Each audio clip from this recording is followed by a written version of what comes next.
Ramazanda iftar süfrəsində etdiyin bir səhv bütün orucun faydasını azalda bilər.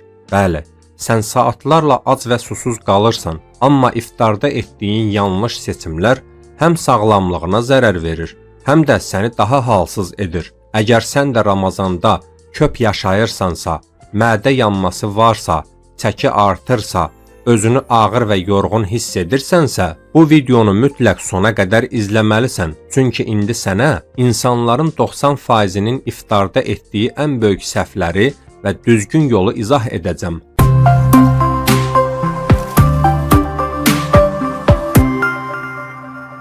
Ramazanda hamımız iftarı səbirsizliklə gözləyirik. Uzun saatlar ac və susuz qaldıqdan sonra süfrə başına keçirik və ən böyük səhvi məhz həmin anda edirik.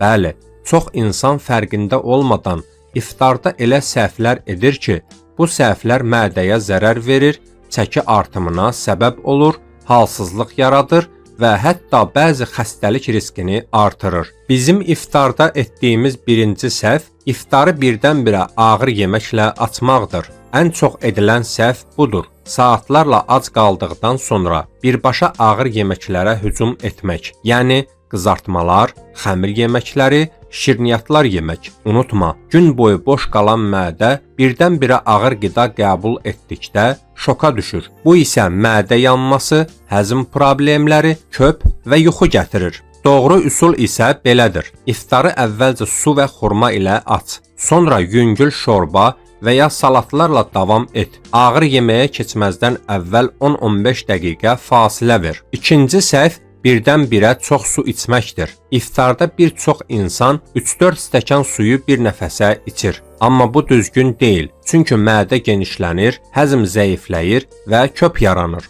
Doğru üsul isə budur. Suyu iftarla sahur arasında bölərək iç. Bir anda deyil, yavaş-yavaş və ölçülü şəkildə. Üçüncü səhv şirniyyata yüklənməkdir. Ramazanda paxlava, şorqoğal və şəkərli içkilər süfrədən əskik olmur. Amma iftardan dərhal sonra şirniyyat yemək qan şəkərini kəskin şəkildə qaldırır. Sonra isə sürətlə aşağı salır. Bu da halsızlıq yaradır və yağ yığılmasını artırır. Əgər şirniyyat yeyəcəksənsə, bunu iftardan ən azı 1 saat sonra və az miqdarda et. Dördüncü səhv həddən artıq yeməkdir. Bütün günü ac qalmışam, haqqımdır düşüncəsi ən təhlükəli düşüncədir. Əgər iftarda nəzarətsiz yeyirsənsə, oruc arıqlatmaq əvəzinə səni kökəldə də bilər. Unutma, oruc sadəcə ac qalmaq deyil, oruc nəfsə nəzarətdir. Beşinci səhv çox tez yeməkdir. Sürətli yemək həzmə zərər verir, toxluq siqnalını gecikdirir və daha çox yeməyə səbəb olur. Yavaş və şüurlu yemək